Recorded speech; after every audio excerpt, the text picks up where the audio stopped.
El día que cumplí 27 años, el aire en la sala tenía ese aroma inconfundible de riqueza antigua, copas talladas, perfumes caros, carcajadas que no me incluían. Mi abuelo alzó su copa de champán con una sonrisa afilada. ¿Y tú, Evelyn? ¿En qué has gastado los 3.4 millones de pesos de tu fondo fiduciario? Todo se detuvo. Parpadeé, una vez, luego otra. ¿Qué fondo fiduciario? El sonido de los cubiertos cesó.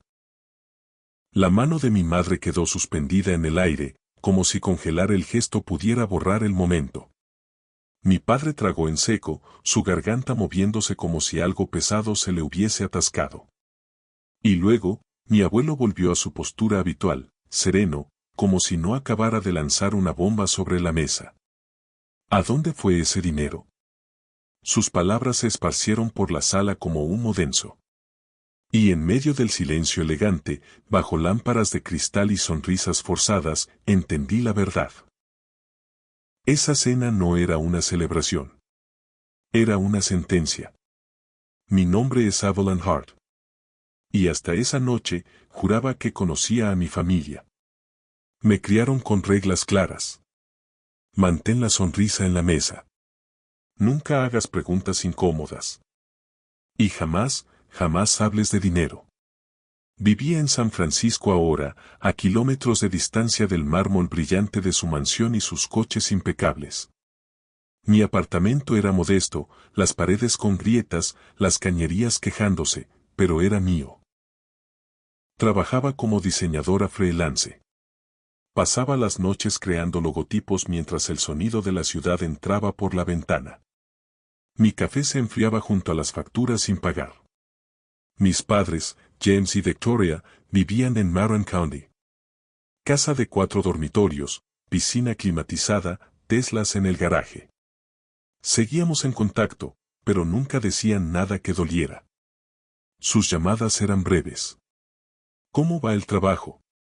Y antes de poder contestar, ya estaban despidiéndose. La última vez que realmente me sorprendieron fue el día de mi graduación. Caminé al escenario con una deuda de 70,000 pesos en préstamos estudiantiles. Mi diploma en mano, ganado con esfuerzo. Me abrazaron. Me dieron una caja envuelta con cinta dorada. Estamos orgullosos de ti. Adentro, había un libro de tapa dura. Educación financiera para jóvenes adultos. Sonreí para las fotos. Pero esa noche, lloré en el baño. No por el libro, sino por lo que no contenía. La mínima intención de ayudar. Aún así, tragué todo. Seguí trabajando, pagando el alquiler, saltándome cenas, aceptando cada encargo posible. Cuando mis amigos subían fotos en islas paradisíacas, yo reía con resignación. Algún día, me decía. Algún día podré respirar tranquila. Una semana antes de mi cumpleaños 27, mi jefe me llamó a su oficina de vidrio. Su cara lo decía todo. Lo siento, Evelyn. Estamos recortando personal. Empaqué mis cosas, tomé el bus, y al llegar me desplomé en el sofá. Madison, mi compañera de cuarto, mi roca, mi única constante, me miró con compasión. ¿Tus papás te van a echar una mano? Reí. No con gracia, sino con amargura. Lo más probable es que me manden un link a una app de presupuesto. Aún así, llamé. Mamá, me quedé sin trabajo. Su voz sonó tranquila, distante. Qué pena, cariño. Pero vas a estar bien. Siempre lo estás. Y de fondo, el clic-clic del teclado me recordó que ya había pasado la página antes de que yo terminara la frase. Estoy atrasada con el alquiler, mamá. No sé cómo. Bueno, quizá esto te enseñe a ahorrar mejor. En fin, estamos haciendo reservaciones para tu cena de cumpleaños, Atelier Cren 7:30. No llegues tarde, mamá. Ese lugar cuesta 300 el plato, se rió. No seas tacaña, Evelyn, es tu cumpleaños, vístete bien. La línea se cortó. Antes de que pudiera despedirme, me miré fijamente en la pantalla oscura del televisor. Ojos cansados, puntas abiertas, lápiz labial descolorido, $300 el plato. Susurré. Eso es la mitad de mi presupuesto para la compra. Madison levantó la vista del sofá. No tienes que ir, sí, tengo que ir en mi familia. Saltarse la cena es peor que una blasfemia. Así que marqué la fecha en el calendario. Como la gente marca el día en que se enfrentará a un pelotón de fusilamiento. La semana se arrastraba hacia mi cumpleaños. Como una fuga lenta. Intenté mantenerme ocupada enviando currículums, actualizando mi portafolio, pero recibí correos electrónicos de rechazo. Se acumularon más rápido de lo que podía abrirlos. Mi cuenta de ahorros bajó a menos de 4 dígitos. Cada ruido del pasillo me hacía estremecer. Casi esperando que el casero llamara a la puerta para el viernes, ya no podía dormir. Madison me encontró a las 2 de la madrugada, todavía encorvada sobre mi portátil. Eve, vete a la cama, dijo en voz baja. No puedo. Si paro, lo pensaré. ¿Sobre qué esa cena? Ellos actuando como si todo fuera perfecto. Mientras yo me derrumbaba, me apretó el hombro. Que sea la última vez que te traten así. Aún no sabía a qué se refería, pero esas palabras se quedaron grabadas en mi mente. El sábado llegó brillante y nítido. Me paré frente a mi armario mirando las mismas 3 opciones, vaqueros, también desteñidos, una chaqueta sin un botón y un vestido negro que había comprado hacía 3 años para una entrevista de trabajo. Elegí el vestido. Todavía me quedaba casi bien. En el autobús al restaurante, observé a la gente por la ventana, turistas riendo parejas de la mano, un niño lamiendo el helado que le goteaba por el brazo. Envidié lo sencillos que eran sus momentos. Atelier Crème brillaba con cristal y oro. Mis padres ya estaban sentados cuando llegué, mi madre con un vestido de seda roja, mi padre con su traje azul marino. A medida, la mesa relucía con copas de vino y cubiertos que no podía nombrar. Feliz cumpleaños, cariño, mamá. Me besó en el aire su perfume tan fuerte. Me picaron los ojos. Papá sonrió, te ves cansado, una semana difícil. Perdí el trabajo, dije en voz baja. Asintió como si hubiera mencionado el tiempo. Mientras eso pasa, te recuperarás. Empezaron a contar historias sobre su viaje a Europa. El nuevo piloto automático del Tesla, un proyecto de renovación para el baño de invitados. Mis palabras se disolvieron en el ruido. No dejaba de mirar la puerta contando los minutos. Se suponía que debía sentirme celebrado, pero me sentía como un accesorio en su retrato perfecto. Entonces se abrió la puerta. Una oleada de sorpresa recorrió la habitación cuando entró mi abuelo, Robert Hart. Canoso alto cada paso medido, el mater de casi tropezó al intentar acompañarlo. La sonrisa de mi madre vaciló. Papá, ¿qué haces aquí?, preguntó, con la voz un poco más aguda, celebrando a mi nieta, por supuesto. Sus ojos se encontraron con los míos. Feliz cumpleaños, Evelyn. Me abrazó con una calidez intensa y sentí la primera bocanada de aire que había tomado en toda la noche. No sabía que venías, dijo. No me lo perdería por nada del mundo. Se sentó a mi lado, pidió whisky solo y empezó una conversación educada, pero había un tono de voz que no pude identificar, como si ya supiera algo que ninguno de nosotros sabía. Entonces me sonrió. Levantó su vaso y dijo las palabras que lo cambiaron todo. El whisky reflejó la luz. Cuando mi abuelo levantó el suyo. Entonces, Evelyn, dijo con tono despreocupado, ¿cómo gastas tu fondo fiduciario de $3,4 millones? El aire se quebró. Oí los latidos de mi corazón antes de que se registrara el silencio. Parpadeé una vez, 2 veces. ¿Qué fondo fiduciario? Todos los tenedores se detuvieron en el aire. La sonrisa de mi madre se quebró como porcelana. La garganta de mi padre se movió como si se hubiera tragado un vaso de cristal. La expresión de mi abuelo no cambió. Simplemente se recostó en su silla el fideicomiso que creé cuando naciste. Se suponía que tus padres te lo transferirían cuando cumplieras 25. Mi madre se rió demasiado rápido. Ay, papá, debes estar equivocado. Ahí estaba, Victoria, dijo en voz baja. No. Fue la primera vez en mi vida que la vi quedarse quieta. Se volvió hacia el camarero. Habitación privada, por favor. En cuestión de minutos nos llevaron lejos con los platos a medio comer y el champán olvidado. La puerta se cerró detrás de nosotros con un suave clic que sonó definitivo. Dentro el aire era más frío. La asistente de mi abuelo, Michelle, ya estaba allí con la tableta abierta. A su lado esperaba un hombre con traje a medida, Michael Anderson, su abogado. Esto no tomará mucho tiempo, dijo el abuelo. Solo quiero claridad. Michael abrió una carpeta y deslizó una pila de papeles sobre la mesa. Señorita Hart, esta es la cuenta fiduciaria creada bajo su nombre. Depósito inicial, $1.000.000. El valor actual, dado el crecimiento del mercado, debería ser de aproximadamente 3,4 millones.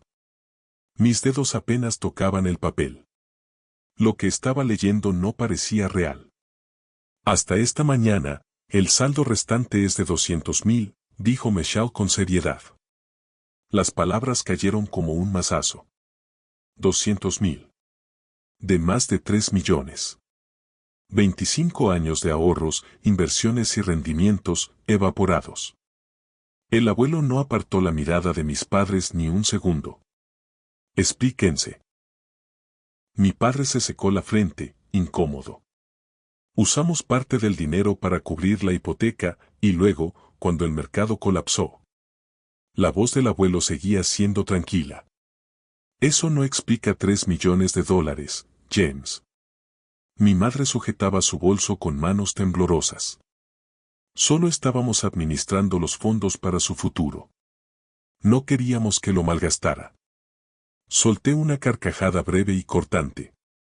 ¿Te refieres a pagar renta, comida o mis préstamos estudiantiles? Mi madre me miró con los ojos vidriosos. Cariño, solo queríamos lo mejor para ti. ¿Lo mejor?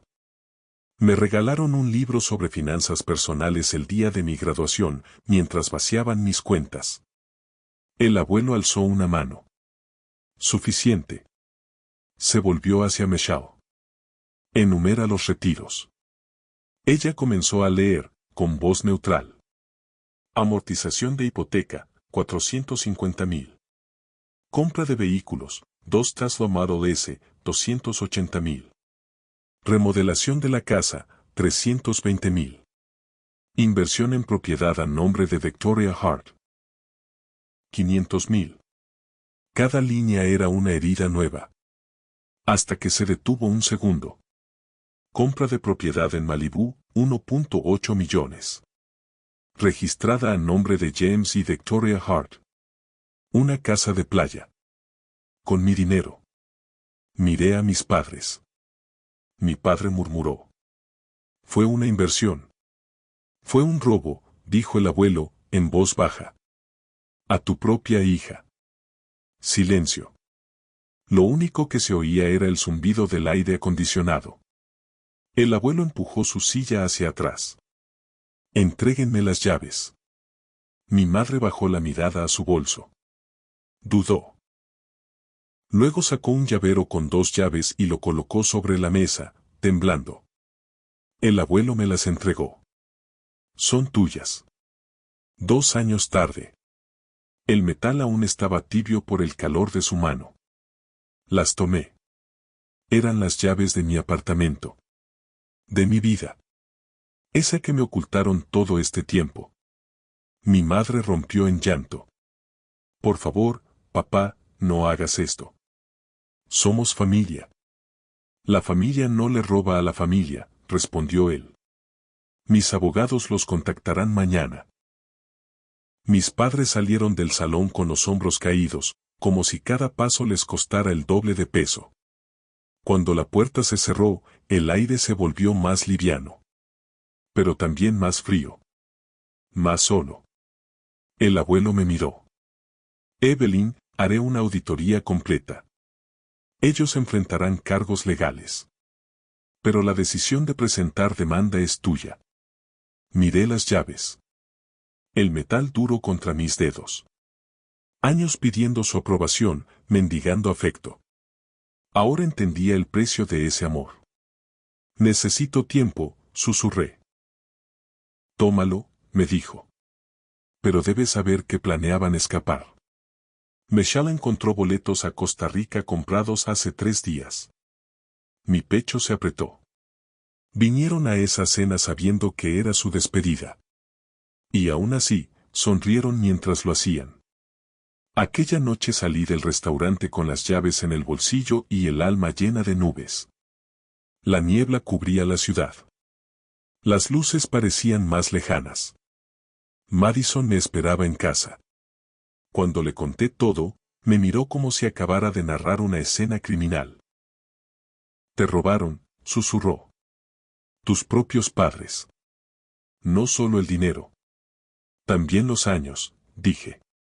Miré por la ventana. La ciudad dormía.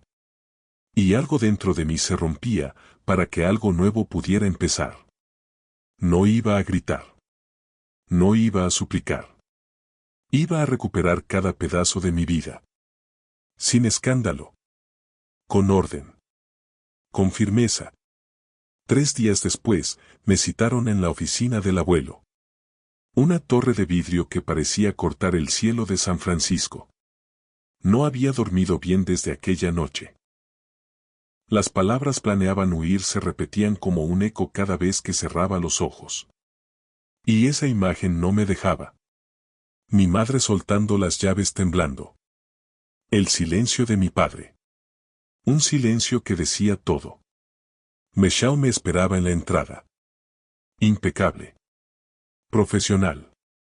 Ya llegaron, dijo con voz baja. Robert quiere que estés presente. ¿Mis padres? Pregunté. Asintió.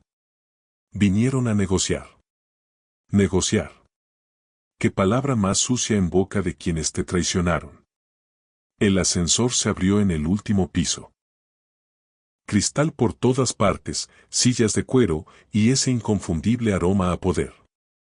Cedro, café y decisiones que cambian destinos. El abuelo se sentó detrás de su escritorio con las manos rectas y juntas. Frente a él estaban sentados mis padres. Papá parecía 10 años mayor. Mamá intentaba sonreír, pero el brillo de sus labios se quebró en las comisuras. El abuelo, Evelyn, dijo, voz firme, siéntate. Me senté frente a ellos. Nadie habló por un momento. El único sonido era el tic-tac del reloj antiguo en la pared. Finalmente, papá, se aclaró la garganta.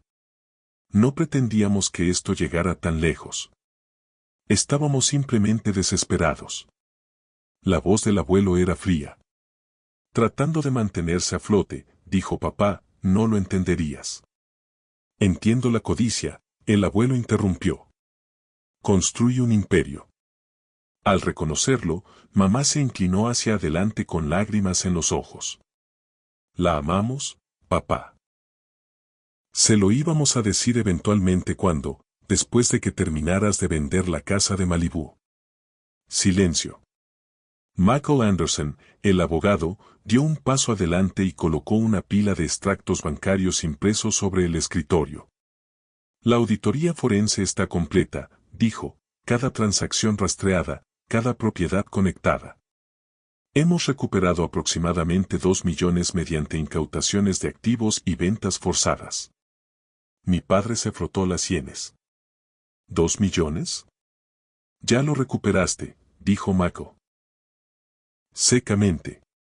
Lo hicimos a través de la ley.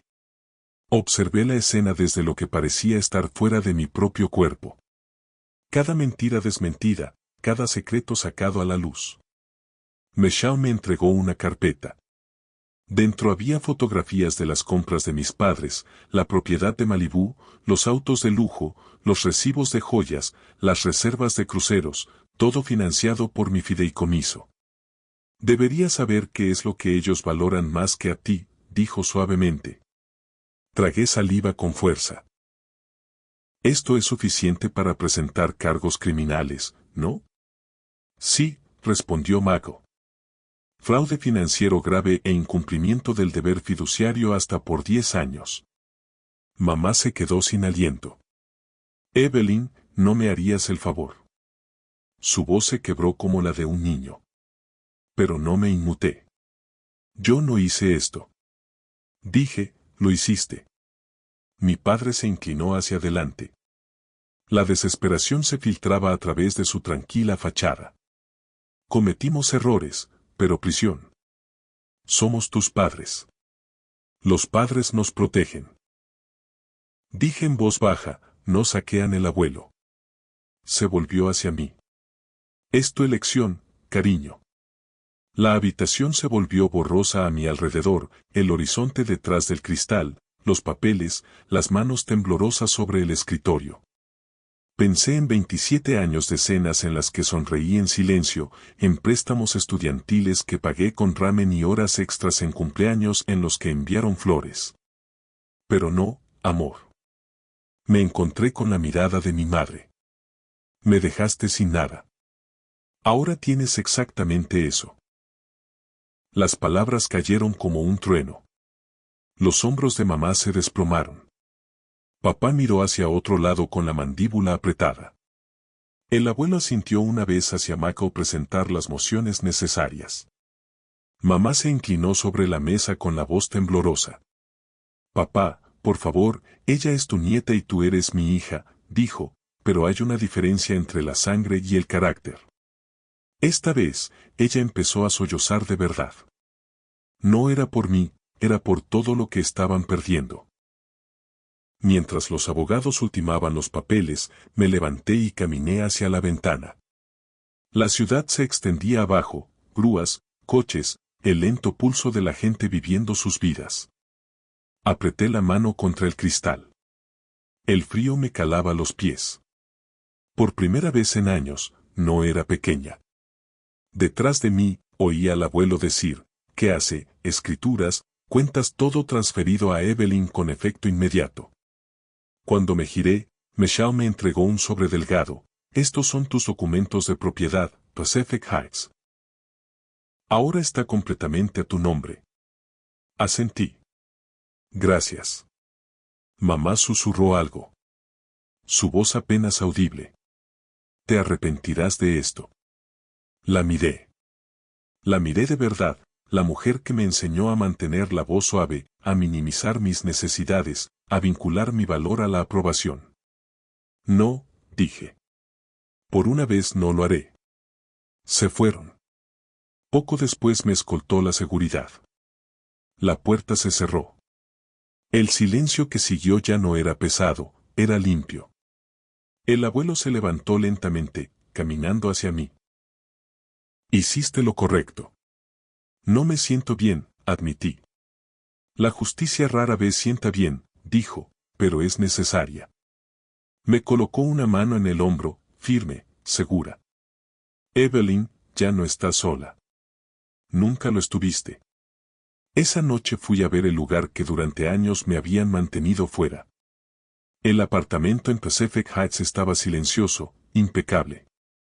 Cristales relucientes, estructuras modernas y una vista privilegiada de la bahía. El portero me reconoció apenas mencioné mi apellido. El señor Hart dijo que probablemente vendrías. Al abrir la puerta, me recibió el aroma de velas costosas. Todo el interior parecía sacado de una revista. Colores neutros, encimeras de mármol, libros de diseño colocados estratégicamente. Un espacio elegante. Decorado con mi dinero. Caminé despacio, tocando las paredes, el mobiliario, los rastros de una vida que me pertenecía pero que alguien más había estado viviendo. Sobre la barra de la cocina encontré una carpeta con contratos de alquiler. con los nombres de los inquilinos y los depósitos bancarios incluidos. Era la prueba. Mis padres habían estado usando mi herencia para construir su propio confort, en secreto, durante años. Esa noche, me dejé caer en el sofá. Y solté una risa que no sonaba a alivio, sino a ruptura. Una carcajada áspera que se disolvió en llanto. No era tristeza. Era la libertad de soltar una carga que me habían hecho cargar desde siempre. 20 minutos después, Madison llegó con comida en la mano. Me miró como si aún no creyera que todo eso estaba ocurriendo. ¿Estás aquí de verdad?, me preguntó, sus ojos llenos de asombro. Estoy en casa, le respondí. Miró el apartamento con una sonrisa. ¿Y qué se siente? ¿La justicia? Callada, dije. Y más pesada de lo que pensaba. Nos sentamos en el suelo, rodeadas de cajas, como en los viejos tiempos. A través de las ventanas, las luces de la bahía centelleaban como si la ciudad celebrara algo por mí. Sobre la barra, el llavero brillaba. Testigo de todo lo que perdí. Y de lo que, al fin, había recuperado. Esa noche, antes de dormir, envié un mensaje. El abuelo ya se mudó. Gracias por pelear cuando yo no podía. Su respuesta fue rápida. Siempre pudiste, Evelyn. Solo necesitabas ver la verdad. Me quedé mirando esa pantalla apagarse. No por el contenido del mensaje, sino por lo que representaba. La evidencia de lo que habían hecho. Y la confirmación de en quien me había convertido. Pasaron semanas antes de poder dormir sin sobresaltos. Sin miedo a descubrir un nuevo secreto escondido en alguna cuenta o propiedad. Pero la investigación fue implacable. Los bienes de mis padres, la casa en Malibú, los autos de lujo, la membresía en el club exclusivo. Fueron confiscados, vendidos, y el dinero regresó. Directamente a una cuenta con mi nombre. Allí donde siempre debió estar. Ahora vivían en un motel barato en Oakland. Mi abuelo me lo dijo en voz baja, como quien anuncia una sentencia justa. Están pagando restitución. 500 al mes. Por orden judicial. No sentí placer. Sentí equilibrio. Me mudé a un apartamento propio en Pacific Heights. Cada mañana, la neblina cubría la bahía como un suspiro. Me sentaba con mi laptop y un café caliente, trabajando como diseñadora freelance. Y por primera vez en mucho tiempo, no estaba peleando por sobrevivir.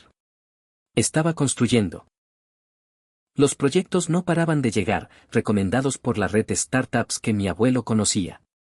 Y Madison venía cada fin de semana. Colgábamos cuadros, abríamos cajas, decorábamos. Ella dijo una vez entre risas. Podrías comprar el edificio entero si quisieras. No quiero más cosas, respondí. Quiero más paz. Los meses pasaron. Mi nombre estaba en los papeles, en los contratos, en las cuentas. Pero lo que me importaba no era eso. Era la sensación de estar, por fin, a cargo de mi propia historia. Una noche, cenando con mi abuelo, lo noté más cansado, pero también más en paz. Hiciste lo que yo nunca tuve el valor de hacer, me dijo. Pusiste límites. Aprendí observándote, le respondí. Esa noche, al volver a casa, pasé por el restaurante donde todo había comenzado. Desde la calle, se veían copas alzadas, risas, rostros despreocupados. Pero yo sabía la verdad. Una familia puede fracturarse en segundos. Cuando el amor es reemplazado por ambición. No entré. Algunas puertas, una vez cerradas, deben quedarse así. Finalmente entendí que la sangre no garantiza lealtad. Mis padres me robaron el futuro y lo llamaron educación. Pero yo lo reclamé. Cada pedazo. Con calma. Con dignidad. Y sin devolver el golpe. Hoy, cuando contemplo la bahía desde mi balcón, no veo lo que me arrebataron. Veo todo lo que volví a construir. Si tú también fuiste traicionado por quienes más debían cuidarte, grábate esto. Siempre puedes empezar de nuevo. Y cuando lo hagas, serás más fuerte que nunca. Si esta historia te tocó alguna fibra, quédate cerca. Lo que sigue podría parecerse demasiado a lo que ya viviste. Suscríbete. Y prepárate para el siguiente capítulo.